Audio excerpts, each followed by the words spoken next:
Okay, the Raw on Netflix, the entire Netflix era, the beginning of the Netflix era has begun. It has officially begun last night on January 6, 2025.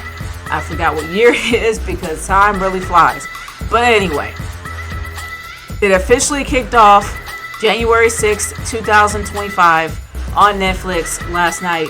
And I'm not gonna lie, y'all, it's a mixed bag for me. It really, really is. But let's start off talking about the good. Now I'm going to talk about the good, about some things outside the matches, and the bad probably a little bit later. But let's talk about the good. They did an amazing job when it came to the spectacle, the overall spectacle of the show. The brand new graphics for the in-ring matches for next week absolutely looks amazing. They did a really good job with the overall setup for the new Raw on Netflix setup is absolutely stunning. And then the intro to it, the fact that they actually had the history of wrestling as a whole as a mosaic painting that was painted on a wrestling mat. I mean, for somebody who's been a wrestling fan since the 80s, I'm not gonna lie, that kind of hit me in the feels. It was nice to actually see that. And shows that wrestling over time has become a masterpiece to be admired and something to be chuckled at. And I really do appreciate that. And of course, you have Trips in the middle of the ring doing his whole Triple H type of thing, welcoming people to Raw, welcoming people to the new Raw on Netflix being seen around the world, as well as saying, "Are you ready?" You know, the average, not really average, but the usual thing that Triple H will put out there. And I do appreciate him. And it shows how much he absolutely loves the business for him doing something like that. And I'm sorry, I love that. I really do love that for being a wrestling fan and just to know how much he loves the business. Now, let's get in to some of the matches. Now, the matches themselves actually were pretty good. I got no complaints about it except for one.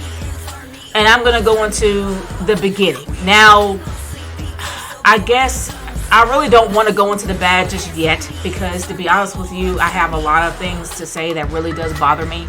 But let's get into this match as a whole. Started off with Tribal Combat. In my predictions, I honestly believe that Solo Sikoa was going to be the winner due to shenanigans by the New Bloodline.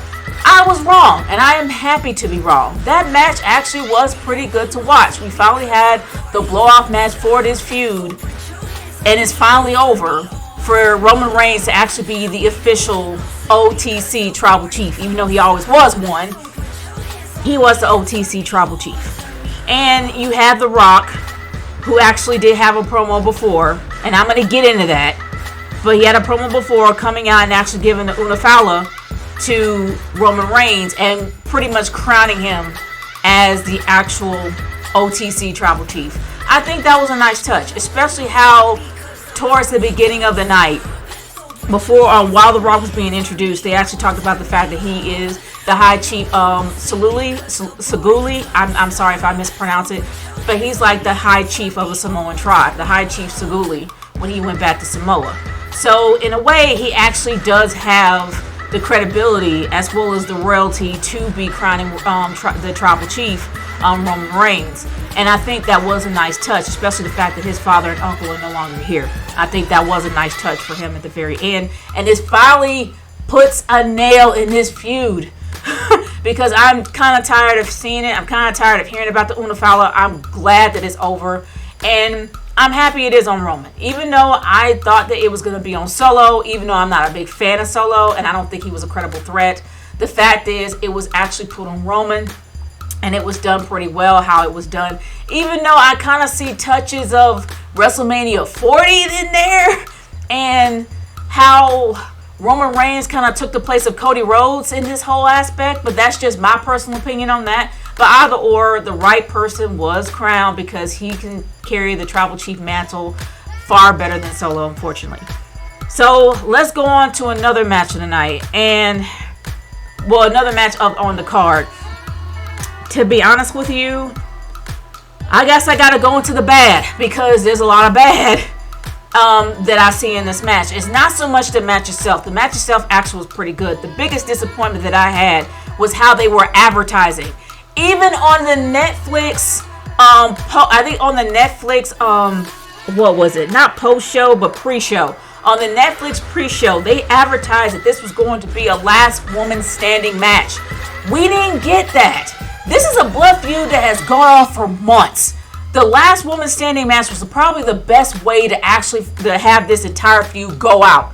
And it didn't happen. It was a regular match to where she was pinned for Rhea to win. And I have no beef for Rhea to win. I'm sorry. That belt belongs to her. She never really lost it. And it makes sense for her to actually get final revenge on Liv by taking the title. The only difference is that she kicked Dom in the balls. She's not really taking him back, which I'm fine with it. But to be honest with you, this could have went out so much harder than it should have went. And the last woman standing match was something that should have happened. And it was just disappointing to know that it never happened. It just became a regular match. And I'm just like, yo, this feud went on for too long. Don't you think it should be blown off like that? I'm just saying, at a higher scale. But anyway, the match itself really wasn't all that bad. And I got no beef on the match. It's just the stipulation was gone. I don't even know why they took that away. But I am happy that Rhea won. If it's any consolation, I guess I'm happy that Rhea did win.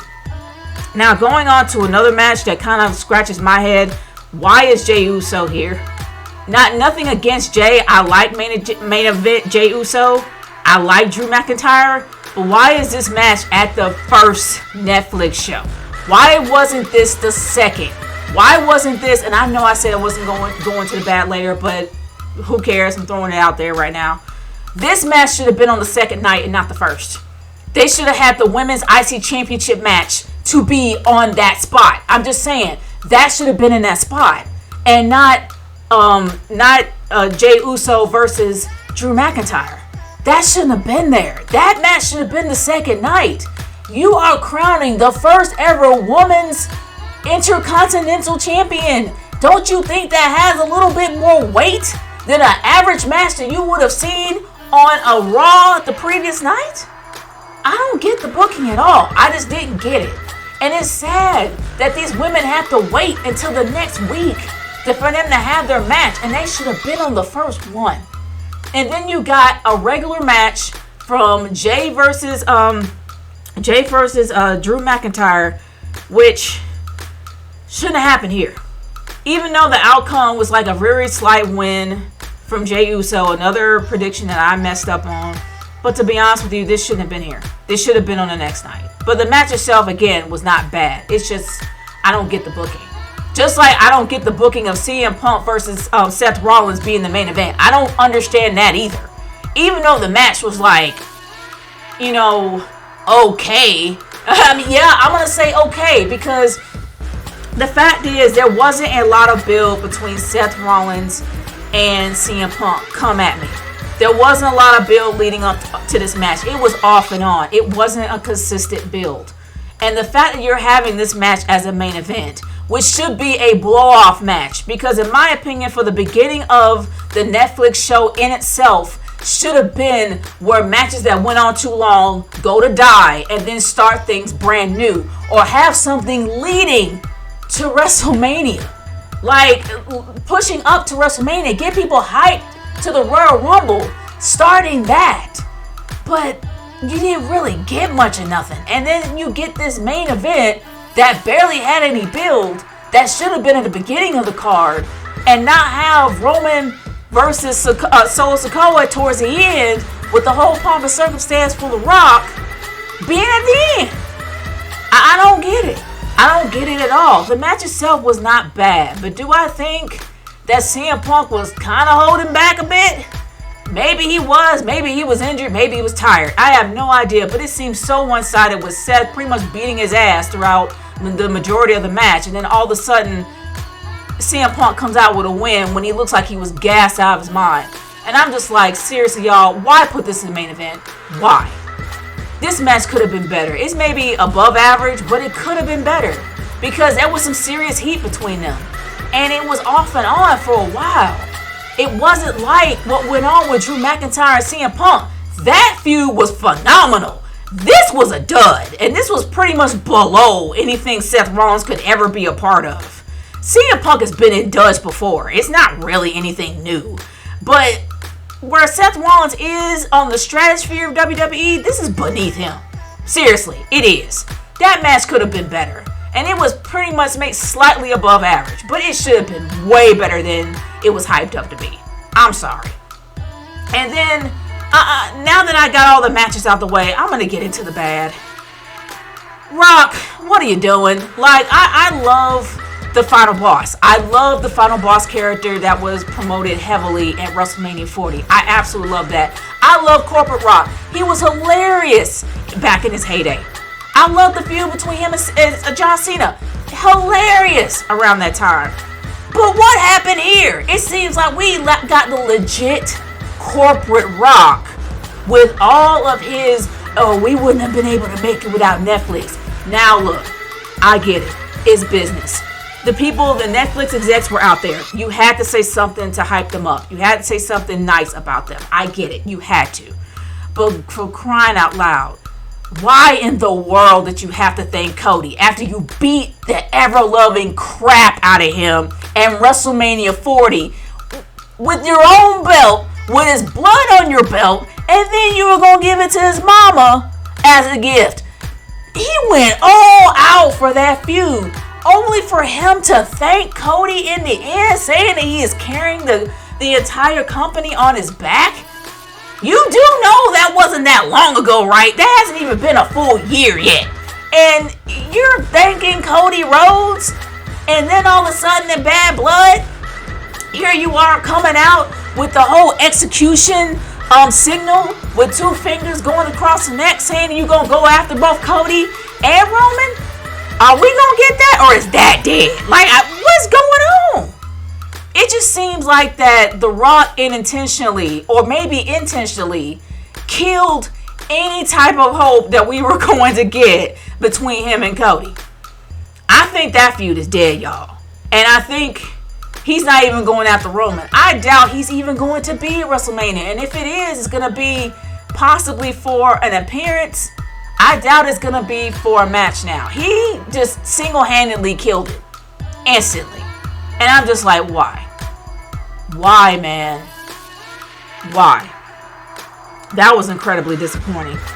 And it was even more weird seeing American Badass Taker coming out there, riding his motorcycle up and down, then stop at Rhea Ripley, only to do the Brothers of Destruction hand in the air, and then explosions happen. And I'm just like, that's weird. That's incredibly weird. That make no doggone sense. Why is he even here? And from what I'm hearing, what they were going to do was to have Becky Lynch return, which would make more sense instead of Taker being out there. This is the second awkward moment that The Undertaker's been in. The first awkward moment was WrestleMania 40 when he came out of nowhere to take The Rock and then disappear with The Rock. And then all of a sudden you have him coming out as American Badass. Just randomly. Like, this is the second random moment that Taker just showed up at. I don't understand. I don't get it. I don't get it at all. But it just made the moment seem even more awkward. But I'm going to say that the most awkward but hilarious moment of the night, especially for people who hate this guy, and y'all know what I mean, Hulk Hogan got booed out the building. Now, I don't know if it's a whole political thing, all the things he said about Kamala, the fact that he said everything on the campaign trail trying to run with Trump. I don't know if that happens to be the reason, especially if you're in LA. And LA used to be very liberal. I don't know where they're at now, and I'm not going into that whole frame. I'm not going into that. But I do know that everybody knows that Hulk Hogan is a racist. He's been caught far too many times of saying very racist things about black people, and it's out there. Let's be real. The guy happens to be a racist. It ain't undercover. He's been caught too many times. And let's just say if there was any black people in the audience, especially black people behind the scenes, they weren't happy that he was there. And I feel bad for Jimmy Hart. He probably wasn't even expecting that many boos. He probably got booed out the building. And I think it's because they were promoting his American beer. And after that chick And I've already said my piece about that, especially after that chick said that he was racist on about her promoting the beer on Twitter, and then had some white girls that took her spot afterwards. I'm not going into that. I've already said my piece about that. But with all the racist hiccups, I'm not even gonna say hiccups, all the racist moments that he's caught himself in, this guy has pretty much got booed out the building. The fact they chose to bring him back after all that controversy blows my freaking mind. And the fact that they're actually going to promote this dude and his beer is even more mind-blowing to me. So he got what he got. It was hilarious to see. I couldn't help but laugh. And I know that that Irvin pretty much just chuckled and probably fell out of his chair laughing so hard. Because honestly, we're not big fans of Hogan. Even though Hogan had a legacy, we're not big fans of Terry Bollea. Let's be real on that. So that was the funniest moment of the night. But despite all the good all the good things, as well as the bad things and the questionable things about Raw in general, this was a very overpriced house show. Let's be honest. The amount of celebrities that were in there blows my mind. But honestly, y'all, in general, this was an overpriced house show. This is a house show that people who actually have money could afford to go to. This was overly hyped. This was an overhyped house show that was promoted way too much, but didn't deliver that much at all. Like, there wasn't that much payoff in some of these matches. At the main event, after CM Punk won, nothing happened after that. After Roman Reigns got the Una Fala, nothing happened after that. There was really nothing to connect the other show that would keep you watching. So that's just my thing. Like, what are you guys trying to do? Are y'all trying to make it like every other Raw that y'all had prior? It's different than cable, where you have a slot that you're always guaranteed to have until the ratings go down. This is streaming. You gotta give people a reason to continue, especially with Netflix, when they have everything out there all at once. People binge it when they find the first episode interesting. You want people to go back to your library and rewatch it. You gotta give them a reason to continue. The fact that you guys are not even leading to one of your big four pay-per-views blows my freaking mind. You guys have Elimination Chamber and the Rumble coming up, and nothing led to that. Nothing. They had nothing to promote that, and that was their biggest flaw for their go-home shows before Netflix. They never did anything to push it because they automatically assumed that you were going to watch the show anyway. And you already had Peacock, that you already had that deal in. You were going to watch it. Everything was set up and guaranteed. This is Netflix. It's different now. You have overseas people, like people who are in the UK or people who are in Europe. They have no choice but to watch it on Netflix. Your entire library is shifting to Netflix now. You gotta give people a reason to continue to watch. So if you don't have anything that's connected to the next show, nobody's gonna care. They gotta do better on that. In order for them to be successful, they gotta do better on that. But anyway, y'all, this was a very painfully average show of Raw. This should have been way better than it should have been. But unfortunately, it was painfully average. It should have been better. But we didn't really get much out of it. I hope things change next week. But anyway, y'all, I want to hear your thoughts on this show. Leave your comments in the comment section below and let me know how you feel. If you like what I do, by all means subscribe, share this video, and like it. I will talk to y'all later. Peace out.